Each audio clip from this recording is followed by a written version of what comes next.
안녕하세요. TV닥터 건강클리닉의 연규혁입니다. 안녕하세요. 이유홍입니다. 네, 우리의 건강을 위협하는 여러 가지 질환들을 예방하기 위해서는 규칙적인 운동도 중요하고요. 그리고 올바른 식습관도 중요하다고 이야기를 하는데요. 이것 말고도 꼭 해야 되는 게 있습니다. 바로 정기 건강검진이겠죠. 네, 맞습니다. 그리고 이 정기검진의 중요성은 치과에서도 마찬가지입니다. 건강한 치아를 100세까지 유지하시기 위해서는 내 치아에 질환이 발생하지 않았는지 확인도 해보셔야 하고요. 그리고 이 구강 안에도 암이 발생할 수 있습니다. 그래서 이 암 예방을 위한 검진도 필요하다고 합니다. 네, 그래서 오늘은 구강과 악 안면 부위에 발생하는 양성 질환과 그리고 악성 질환에 대해서 알아보는 시간 준비했습니다. 먼저 오늘 함께 해주실 분 화면으로 소개해드릴게요. 과거에는 그저 오래 사는 것이 인류의 큰 과제였다면 의료기술이 발전한 최근에는 건강하게 오래 사는 것이 새로운 목표가 됐다. 건강하게 오래 살기 위해서 우리 몸에 발생하는 모든 질환들에 대한 관심이 높아지고 있지만 특히 치과 질환에 대한 관심이 급증하고 있다. 젊은 시절 제대로 관리하지 못한 치과 질환은 노년기 삶의 질을 크게 떨어뜨리기 때문이다. 의술의 기술의 발전과 함께 사람들의 평균 연령은 많이 증가를 했습니다. 예전보다. 그런데 요즘 중요한 것은 얼마나 오래 사느냐가 아니라 얼마나 건강하게 오래 사느냐가 더 문제의 중심, 화두가 되고 있는 것 같습니다. 그리고 건강하게 오래 사는 데 있어서 매우 중요한 역할을 하는 게 치아와 구강의 건강입니다. 왜냐하면 식사를 제대로 하지 못하고 매번 식사할 때마다 아픔을 느끼고 불편감을 느낀다면 삶의 질이 굉장히 많이 떨어지게 되는 것이고요.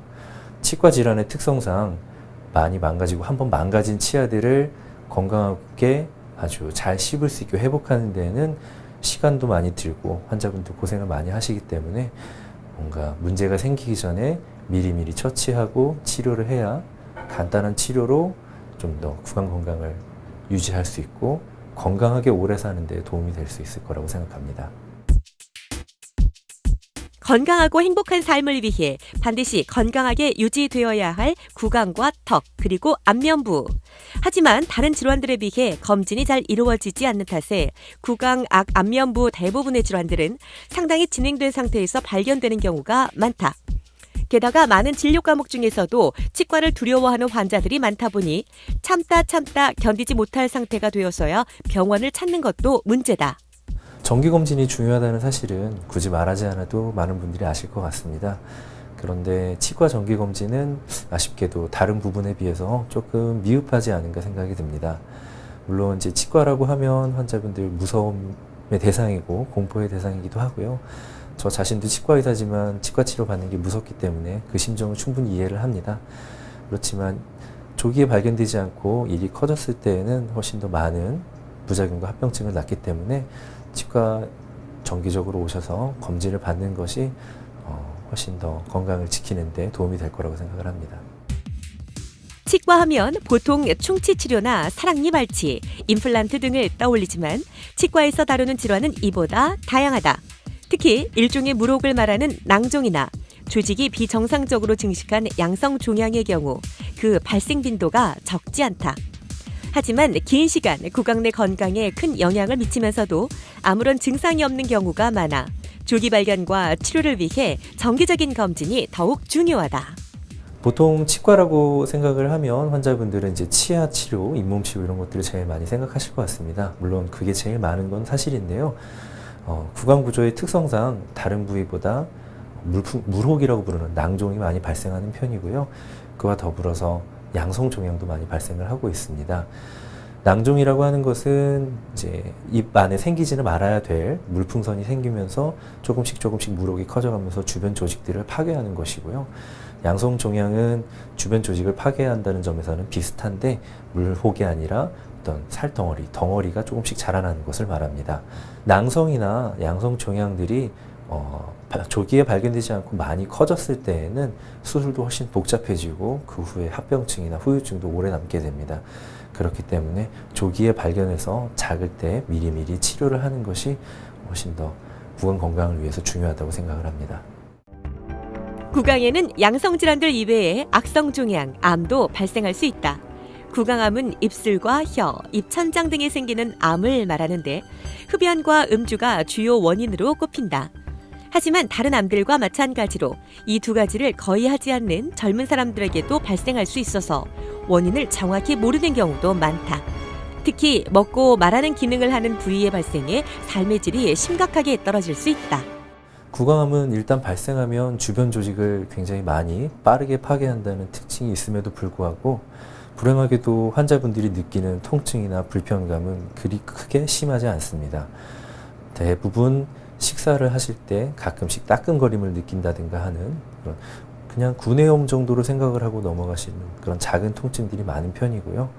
그러다 보니까 발견이 늦어져서 많이 커진 다음에 병원을 찾으시는 경우가 많습니다. 입안이 따끔거리는 증상 외에도 갑자기 치아들이 매우 심하게 흔들린다든가 입안에 상처가 났는데 2주, 3주가 지나도록 낫지 않고 계속 유지되고 있다든가 치아가 갑자기 많이 흔들리면서 피가 난다든가 입안에 궤양이나 혹 같은 것들이 생긴다는 증상이 있을 수 있겠습니다. 우리의 생명을 위협하는 많은 질환이 그렇듯이 구강 악 안면부에 발생하는 질환 역시 정기적인 검진을 통한 조기 발견과 치료가 가장 중요한 예방법이다. 하지만 일반 진료 과목의 검진율이 약 75%에 달하는 것에 비해 치과 검진은 30%밖에 되지 않는 현실. 오늘 TV닥터 건강 클리닉에서는 치과 전문의 임정환 과장과 함께 구강 악 안면부에 발생하는 양성 질환들과 이를 예방하기 위한 정기 검진에 대해 알아본다.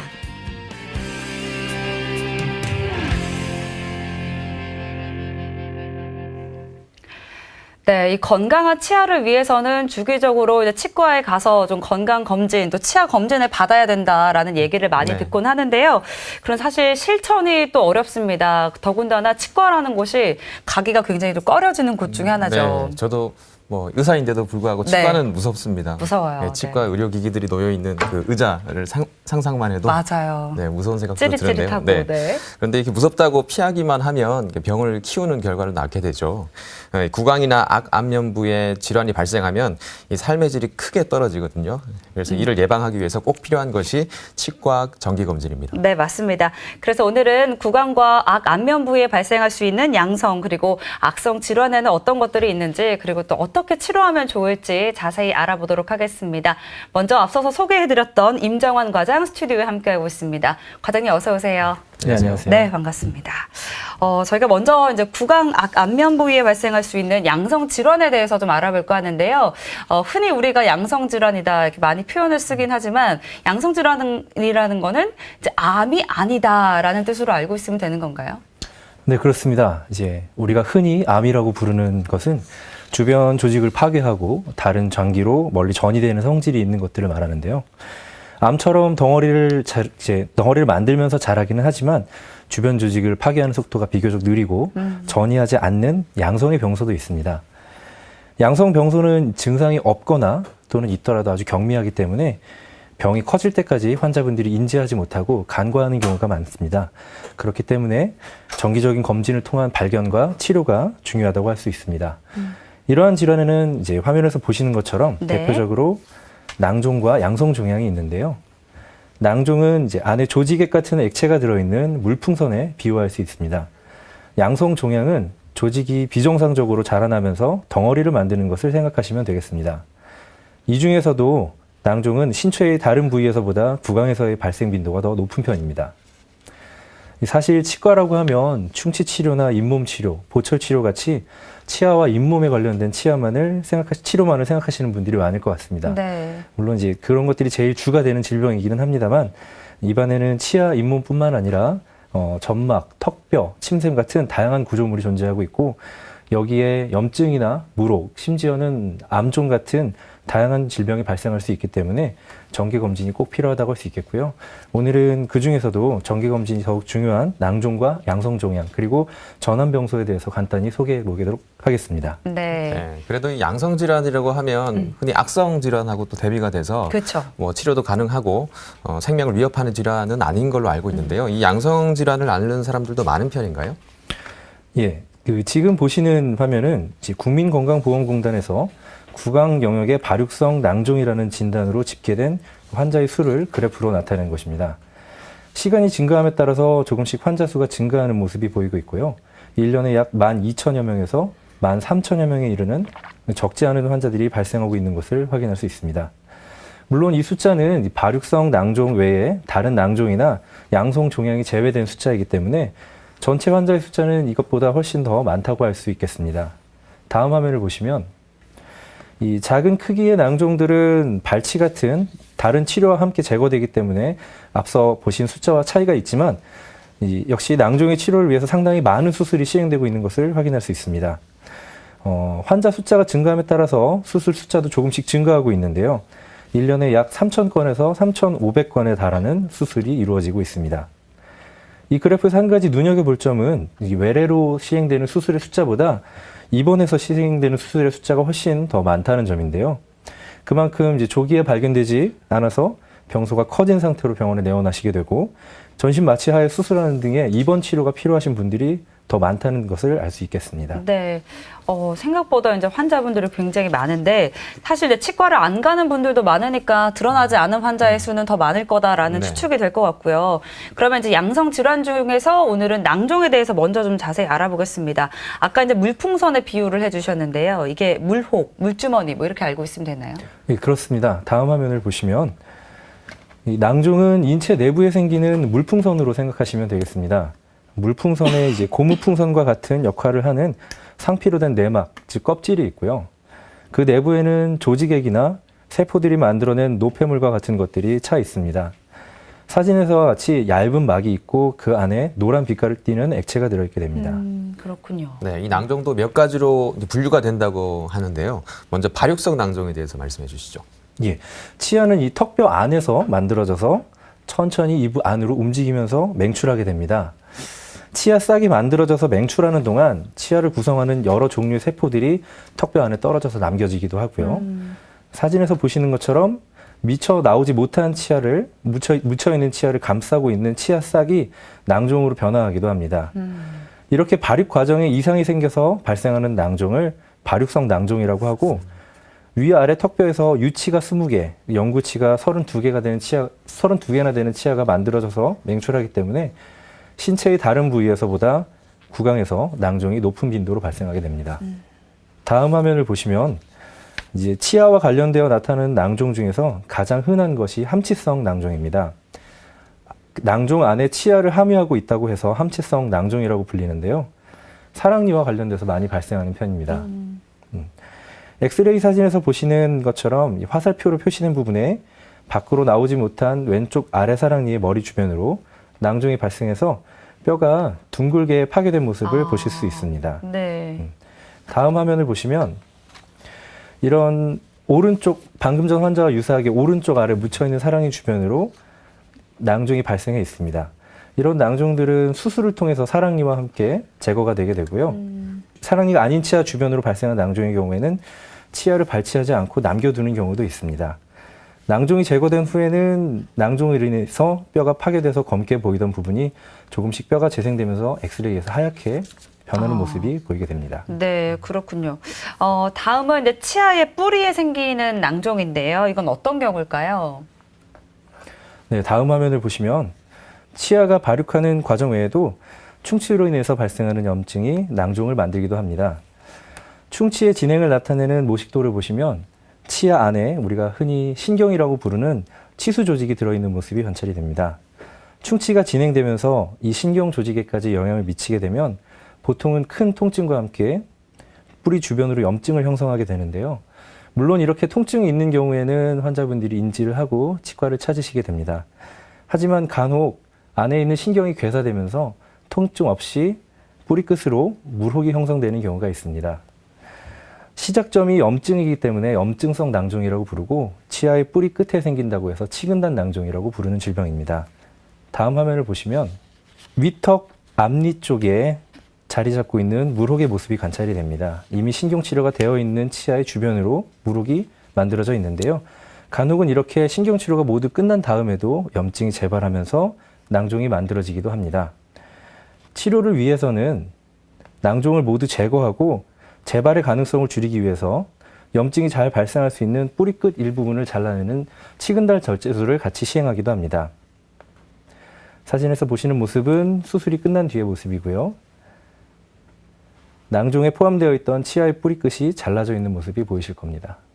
네, 이 낭종이라고 해서 뭐 다 똑같은 낭종이 아니고 또 종류가 네. 몇 가지 종류가 있고 각각마다 특성들이 다 있는 것 같네요. 근데 이렇게 낭종이 생기면 뭔가 이렇게 증상이 생기진 않나요? 예, 다음 그림에서 보시면 입술이나 뺨 그리고 입바닥 같은 연조직 부분에 낭종이 생기게 되면 비교적 초기에 환자분들이 인지를 할 수가 있습니다. 하지만 안타깝게도 뼈 안에서 발생하는 낭종의 경우에는 그 자체로는 대부분 증상이 없습니다. 그러다 보니까 낭종이 2차적으로 감염이 돼서 통증을 발생을 시키거나 아니면 다음 그림처럼 낭종이 상당히 커져서 턱뼈를 변형시키는 정도가 되어야 환자분들이 인지를 하시게 됩니다. 사진에서 왼쪽 화살표로 표시되어 있는 아래 턱뼈의 약 3분의 1 정도를 차지하는 커다란 낭종이 관찰이 됩니다. 이렇게 커진 뒤에는 주변 조직의 손상을 최소화하기 위해서 한 번에 제거하지 않고 감압술 과정을 거치게 됩니다. 감압술이란 낭종의 한쪽 벽을 제거하고 안의 내용물이 바깥쪽으로 빠져나올 수 있는 튜브를 연결해서 내부 압력을 줄여나가면서 크기를 줄이는 방법입니다. 감압술을 시행해서 초기에 보다 크기가 작아진 병소는 최종적으로 수술을 통해서 병소를 제거하게 됩니다. 네, 그러면 이렇게 수술을 하지 않고 감압술이란 치료만 해서 아주 작아져서 사라질 때까지 기다려 볼 수는 없나요? 보통은 압력을 줄여서 크기를 줄인다고 하더라도 크기가 줄어드는 비율에 한계가 있습니다. 그래서 어느 정도 이상은 줄어들지 않기 때문에 주변에 지나가고 있는 신경이나 혈관 같은 중요한 구조물들에서 분리만 된다면 수술로 제거하는 것이 필요합니다. 네. 네. 그러면 이제 앞에서 보여주셨던 환자 예처럼 계속 주기적으로 사진을 한번 찍어봐야겠네요. 예, 정기적인 검진 그리고 엑스레이 촬영이 제일 중요하다고 할 수 있겠습니다. 특히 나오지 않고 구강 내에 묻혀 있는 치아가 있다면 더욱 그렇습니다. 네. 기왕이면 낭종이 생길 거면은 바깥에 보이는 생기는 대로. 게 그러니까요. 좋겠네요. 맞아요. 그럼 이런 낭종들의 경우에는 증상이 특별히 없으면 치료를 안 하고 그냥 두는 경우도 있나요? 일단 낭종이 발생한 뒤에는 저절로 작아지거나 없어지거나 하는 일은 없고 느리지만 아주 꾸준하게 성장을 하게 됩니다. 그래서 제거하는 것이 꼭 필요하게 되고요. 네. 치료가 늦어져서 주변 조직을 파괴하게 되면 골절이나 얼굴 변형 같은 합병증이 발생할 수 있기 때문에 꼭 제거가 필요합니다. 이 합병증에 관한 내용은 잠시 후에 다시 안내해 드리겠습니다. 네, 합병증의 위험도 있으니까 이제 제거하는 게 가장 좋은 방법이라고 하시고요. 그리고 이제 낭종들 외에도 암은 아니지만 또 종양이 발생할 수 있다고요. 예, 그 물풍선 같은 형태의 낭종 외에도 조직이 비정상적으로 자라면서 덩어리를 만드는 양성 종양이 입 안에서도 생길 수 있습니다. 양성 종양은 뺨이나 입술, 혀에 덩어리처럼 만들어져서 튀어나오기도 하고요. 턱뼈 안에서 자라기도 합니다. 네, 이런 양성 질환들의 경우에는 양성이긴 하지만 발견이 되면 빨리 치료를 해주는 게 좋다고 말씀하셨는데요. 치료는 어떤 치료를 주로 해주게 되나요? 예, 몇 가지 양성 종양의 예를 들어서 설명을 해드리겠습니다. 흔히 발생하는 양성 병소 중 하나로 먼저 섬유종을 들 수 있습니다. 이처럼 뺨이나 혀에 불룩 튀어나온 덩어리 형태로 나타나게 되는데요. 주로 치아에 의해서 살이 계속적으로 씹히거나 잘 맞지 않는 보철물이 입안에 있어서 입안에 계속 자극을 가하는 경우에 생길 수 있습니다. 다음 화면을 보시면 연한 분홍색의 덩어리가 아닌 붉은색으로 충혈되어서 덩어리가 생기는 질병도 있습니다. 화농성 유가종이라고 부르는데요. 섬유종과는 달리 비교적 빨리 자라는 편입니다. 호르몬 변화가 심한 임산부나 2차 성징 중인 청소년에게서 잘 발생하는데요. 구강위생관리가 잘 되지 않아서 치아에 낀 치석이나 치태가 있을 때 원인이 될 수 있기 때문에 이런 분들의 경우에는 더욱더 구강위생관리가 중요하다고 할 수 있겠습니다. 다음 화면을 보시면 때때로는 이제 손가락이나 발가락에 나타나는 사마귀 같은 것이 입안에서 나타나기도 합니다. 유두종이라고 불리는 질병이고 원인은 사마귀에서와 같이 사람 유두 바이러스라고 불리는 바이러스 감염에 의해서 발생하게 됩니다. 이런 입안에 양성 종양이 있을 때에는 대부분 마취하에 절제해서 치료를 하게 되고요. 동시에 병소의 정확한 진단을 위해서 조직 검사도 같이 시행되게 됩니다. 이렇게 연조직에 생기는 양성 종양뿐만 아니라 뼈 안에서도 양성 종양은 발견되는데요. 치아를 만들고 구성하는 세포들이 문제를 일으키면 이런 양성 종양이 만들어지게 됩니다. 사진에서 보시는 것처럼 아직 나오지 못한 치아 옆에 하얀 덩어리들이 보이시게 될 텐데요. 치아를 만드는 세포가 변성을 일으키면서 치아종이라는 양성 종양이 발생한 경우입니다. 치아와 달라붙어 발생하는 양성 종양도 생각해 볼 수가 있겠는데요. 원래는 치아 표면에 붙어서 치아를 보호해주는 역할을 하는 백악질이라는 부분이 있습니다. 사진에서 보시는 것처럼 이곳에 문제가 생기면 치아 주변으로 덩어리를 만들면서 주변 뼈들을 파괴해 나가는 백악모세포종의 모습을 관찰할 수 있습니다. 뼈 안에 생긴 종양이 같은 경우엔 치료를 위해 수술을 통한 제거가 시행이 되게 되는데요. 지금 사진에서 보시는 바와 같이 치아는 살리고 양성 종양만을 절제해내기도 하고, 또는 연관된 치아를 살리지 못하고 종양과 같이 제거하기도 합니다. 네. 이제 앞에서 빨리 치료를 해주지 않으면 합병증이 생길 수 있다라고 말씀해 주셨는데요. 이번에는 어떤 합병증들이 발생할 수 있을지 살펴보겠습니다. 먼저 골절의 위험이 있다고요? 네, 낭종이 비록 자라나는 속도는 악성 종양보다는 느리지만 어쨌든 꾸준하게 성장하기 때문에 발견되지 않고 계속 자라다 보면 주변 뼈를 많이 파괴하게 됩니다. 다음 그림에서 보시는 것처럼 파괴가 심해서 뼈가 거의 남지 않을 정도가 되면 아주 살짝 툭 치는 정도의 충격에도 뼈가 부러질 수 있게 되고요. 이런 것들을 병적 골절이라고 부릅니다. 병적 골절이 발생한 경우에는 정상적인 뼈의 구조물들이 많이 파괴된 상태이기 때문에 일반적인 골절의 경우보다 더 치료가 어려워지는 일이 많습니다. 네. 그리고 턱뼈나 얼굴 모양이 변할 수도 있다고 하는데요. 이게 뭐 예쁘게 변하면 참 좋겠지만, 네, 그게 힘들겠죠. 네, 근데? 대부분 그렇게 안 되고 좀 이렇게 못생기게 이상하게 변할 것 같은데요. 이게 보통 일이 아닐 것 같은데요. 네, 다음 그림을 보시면 네. 병소의 종류에 따라서는 주변 턱뼈를 단순히 파괴시키는 데 그치지 않고 크게 팽창하거나 변형시키는 종류의 것들도 있습니다. 다행히 이 정도의 크기가 되면 환자분들도 인지하실 수 있기 때문에 병원을 찾아오시게 됩니다. 하지만 바깥쪽으로 이렇게 눈에 띌 정도로 큰 팽창이 있는 경우라면 턱뼈가 이미 상당 부분 파괴된 상태이기 때문에 치료가 복잡하고 난해해지는 경우가 많습니다. 가능하면 정기검진을 통해서 조기에 발견하는 것이 바람직하다고 하겠습니다. 네. 이제 인지할 때까지 시간이 지나면 좀 많이 진행된 상태겠다라는 생각이 들고요. 그리고 또 이제 합병증 중에 이제 얼굴에 일종의 구멍 같은 게 생길 수 있다고 하는데요. 이건 어떤 건가요? 네, 병소가 커지고 감염이 되다 보면 입 안에서만 머물지 않고 바깥 얼굴로도 고름이 나오는 통로가 형성되기도 합니다.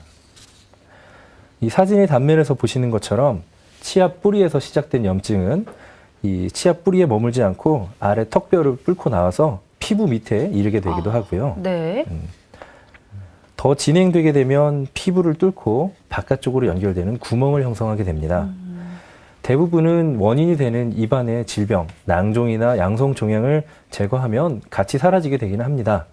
하지만 얼굴 바깥쪽에 흉터를 남기게 되는 일이 있고, 간혹은 누공 자체가 사라지지 않고 잔존하는 경우가 있어서 별도로 누공 절제술이라는 수술을 받아야 하는 경우도 있습니다. 네.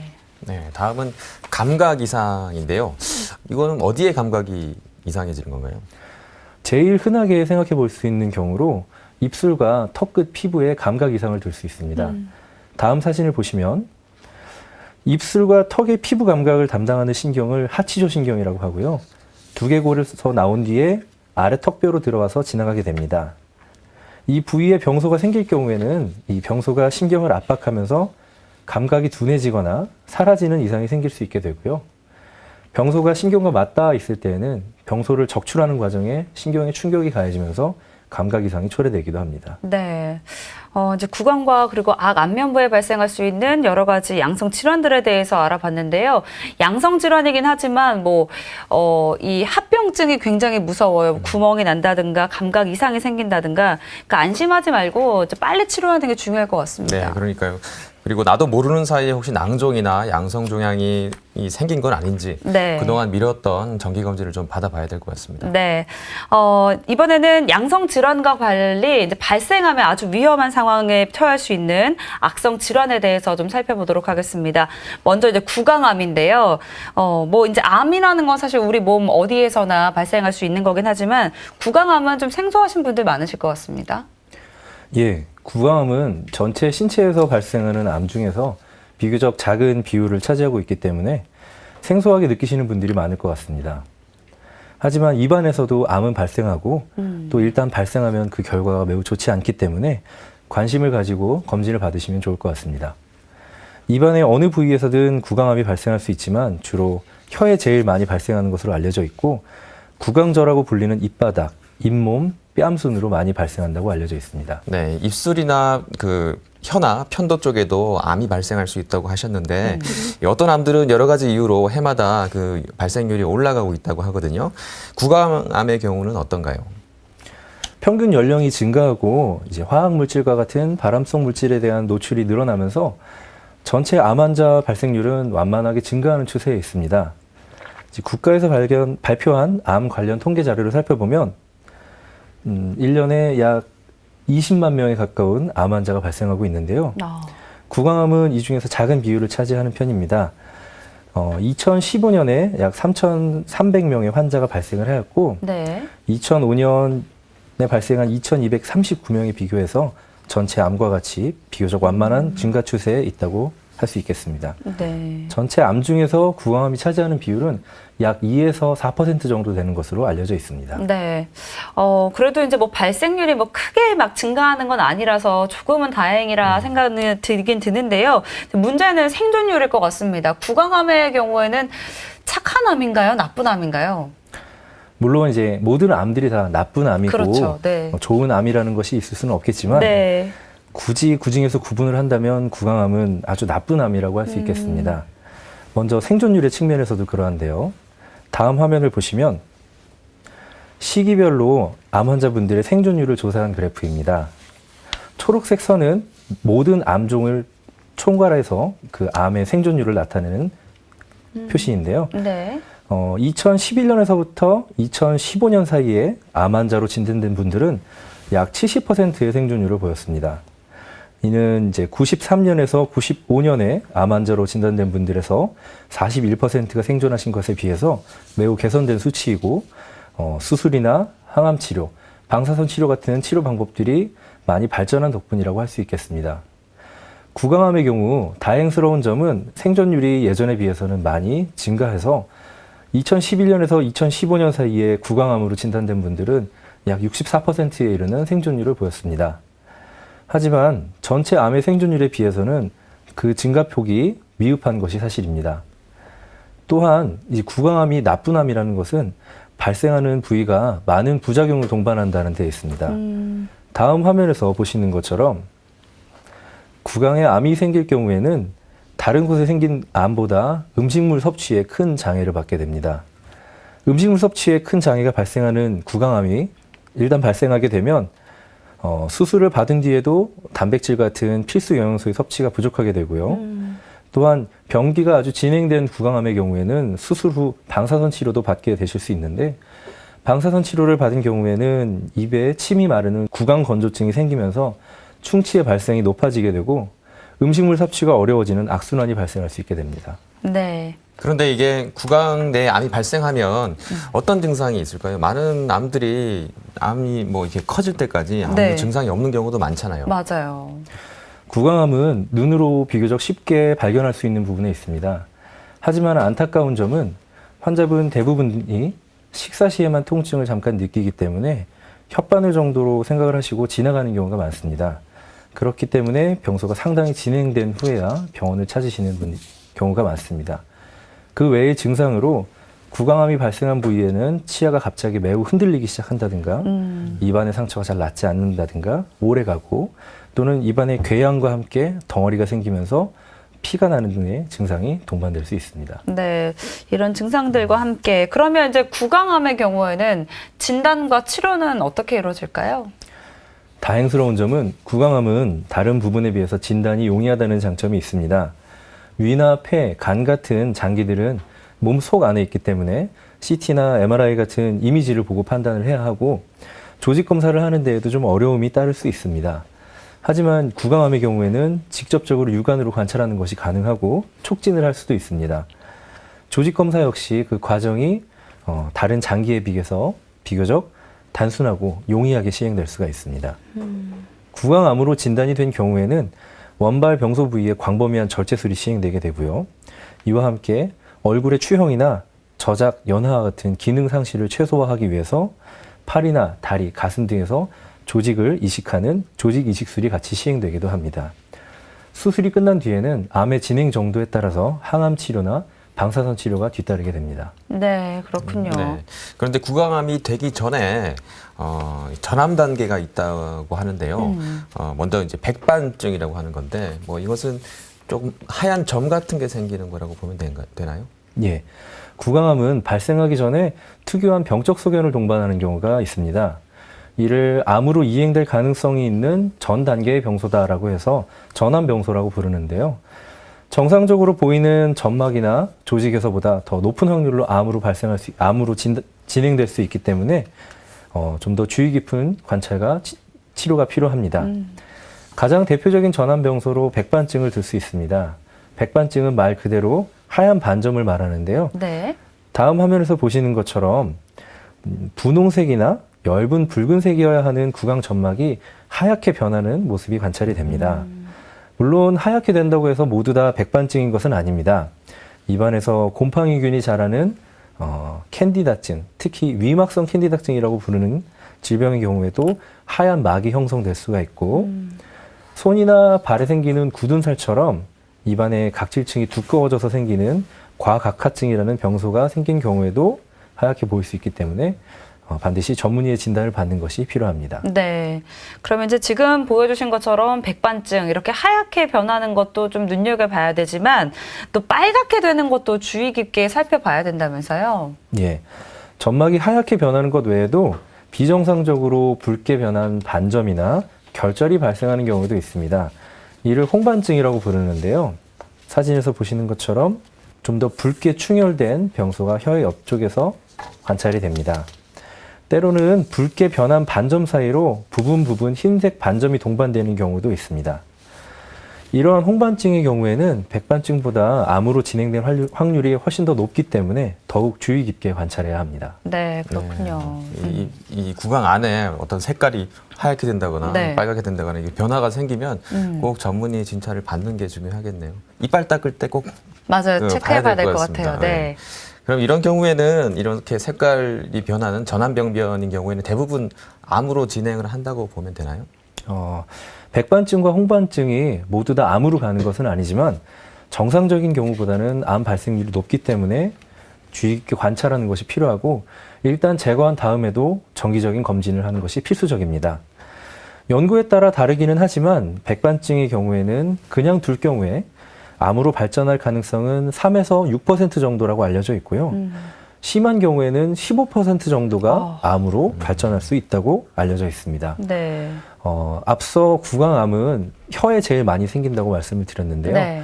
특히나 이 혀에 생기는 설암의 경우에는 약 95%에서 이 백반증 병소를 동반하는 경우가 있기 때문에 더욱 주의가 필요하다고 할 수 있겠습니다. 홍반증의 경우는 백반증보다 암 발생 확률이 더 높은 위험한 병소로 조직 검사를 해보면 약 90% 이상에서 아주 초기의 암 또는 암 직전에 변화되기 직전의 병소가 관찰됩니다. 전암병소의 경우에는 현재까지는 작은 부위는 절제해내고 넓은 부위는 레이저나 전기 소작기 등을 이용을 해서 태워 없애는 방식으로 치료를 하고 있습니다. 이와 더불어서 음주나 흡연 같은 암을 유발할 수 있는 생활 습관의 중단, 그리고 점막에 계속 자극을 가할 수 있는 깨진 치아나 잘 맞지 않는 보철물에 대한 치료도 같이 이루어져야 하겠습니다. 네, 그렇군요. 이제 뭐 모든 암이 마찬가지일 것 같습니다. 이제 조기에 발견될수록 치료하고 또 완치될 수 있는 확률이 따라서 높아지게 될 텐데요. 이 구강암의 경우도 마찬가지지 않을까 싶은데 좀 조기에 빨리 발견되는 환자분들이 많은 편인가요? 어떻습니까? 앞서 말씀드린 바와 같이 증상을 대수롭지 않게 생각하고 넘어가시는 분들이 많아서 병이 많이 진행된 후에야 병원을 오시는 경우가 많습니다. 구강암은 다른 암종에 비해서 생존율이 떨어질 뿐만 아니라 조기에 발견되지 않을 경우에는 얼굴의 외형이 손상이 되고 음식을 씹고 삼키고 말하는 것 같은 필수적인 구강의 기능이 손상되기 때문에 이를 원상 회복시키는 일들이 매우 어려워지게 됩니다. 또한 치료 후에도 많은 분들이 사회생활로 복귀하는 것에 어려움을 느끼시는 분들이 많아서 이에 따라서 자존감의 하락이나 우울감 같은 것들을 호소하시는 분들도 많습니다. 다행스럽게도 구강암은 다른 부위에 생기는 암보다 발견이 비교적 쉬운 편입니다. 이른 시기에 발견될수록 암모의 추형, 기능 손상 이런 것들이 남을 가능성은 적어지고 비교적 단순한 방법으로 치료가 가능해지기 때문에 정기적인 검진을 통해서 조기에 발견하는 것이 매우 중요하다고 할 수 있겠습니다. 특히 암으로 발전할 수 있는 전암병수를 가진 환자분들에게 있어서 정기 검진은 필수적입니다. 네, 그러면 좀 조기에 빨리 발견해서 구강암을 완치시킬 수 있으면 가장 좋을 것 같은데요. 네. 구강암의 경우는 치료가 어떻게 될까요? 네, 먼저 구강암이 발생하게 되면 암이 발생한 원발병소, 암이 있는 부분을 정상 조직을 포함해서 광범위하게 절제를 하는 일이 필요합니다. 이는 구강암이 어떻게 명확한 경계를 가지고 성장하는 것이 아니라 주변 조직으로 침윤을 해서 자라기 때문에 암만 딱 절제해내면 주변 조직으로 침윤된 세포들이 남아서 재발을 일으킬 수 있기 때문이고요. 보통 다른 부위, 장기에 발생한 암 같은 경우에는 이 안전 영역을 약 2cm 정도 두고 절제를 하게 되는데 여유 있게 더 절제하는 거죠? 네, 그렇습니다. 네. 하지만 입안의 경우에는 안전 영역을 2cm를 주고 절제를 하게 되면 사실상 남는 조직이 없게 됩니다. 부위 자체가 작으니까. 네. 그래서 보통은 한 1cm 전후에 안전 영역을 두고 절제를 하게 되고요. 수술을 하는 와중에도 혹시나 주변 경계 부위에 남아있는 암종이 없는지 동결 절편 검사라고 해서 네. 수술 중간중간에 확인을 해가면서 잘라내게 됩니다. 입안에는 중요한 구조물들이 그쵸, 되게 많잖아요. 네. 혀도 있고 또 주변 조직들도 되게 많은데 다 드러내게 되면 예. 다시 어떻게 재건 수술 같은 걸 하게 되는 건가요? 혀 같은 부위도 만약에 절제하면 불편함이 많을 것 같은데. 네. 네. 작은 부위만 절제할 경우에는 단순한 봉합으로 치료가 이루어지게 되는데요. 네. 큰 부위를 잘라내게 되면 기능에 당연히 문제가 오기 때문에 재건을 하는 것이 필요를 합니다. 혀의 경우에는 혀의 반 정도를 잘라내거나 그 이상을 잘라내게 될 때에는 손목이나 허벅지에 있는 살들을 조직 이식을 통해서 혀로 움직여서 재건을 하게 되고요. 외형은 일부 재건이 되지만 네. 혀의 고유한 움직임이나 말하는 기능들은 약간의 장애가 남을 수 있습니다. 그렇군요. 그러면 이제 구강암 치료할 때 이제 수술을 하고 나면 뭐 회복 기간이라든지 이런 것들은 얼마나 걸리게 될까요? 단순한 절제만을 시행한 경우라면 약 2주 내외에 입원 치료가 필요하다고 할 수 있겠습니다. 네. 하지만 단순한 절제가 아니라 경부각청술, 재건술 이런 치료를 시행하게 되면 2주 이상, 약 한 달에서 한 달 반 정도의 입원 치료가 필요하게 되는데요. 경부각청술은 입안에 암이 생기면 단순히 이 입 안에만 머무르는 것이 아니라 다른 곳으로 전이하게 되는데 전이하게 되는 통로가 목을 감싸고 있는 림프절을 따라서 전이를 하게 됩니다. 네. 그래서 입안에 있는 암을 제거하고 그것과 함께 전이될 수 있는 통로를 제거하기 위해서 목 부분의 림프절을 같이 절제하게 되는데요. 그런 경우에는 수술 범위가 좀 더 넓어지기 때문에 입원 치료가 좀 더 필요하게 되고요. 조직기의 결손을 복구하기 위해서 재건 수술을 한 경우에 네. 다리나 팔, 허벅지에서 조직을 띄어서 이식한 경우에는 그 이식한 조직이 안전하게 생착하고 자리 잡는 것을 도와줘야 하기 때문에 약 한 달 이상의 입원 치료가 필요할 수 있습니다. 네. 이제 마지막 질문이 될 것 같은데요. 이제 뭐 구강암도 좀 조심해야 될 것 같고, 그러기 위해서는 평소에 좀 치아 관리라든지 입안 전반적인 관리가 굉장히 중요할 것 같아요. 시청자분들에게 좀 구강 관리할 수 있는 방법 좀 알려주실까요? 네.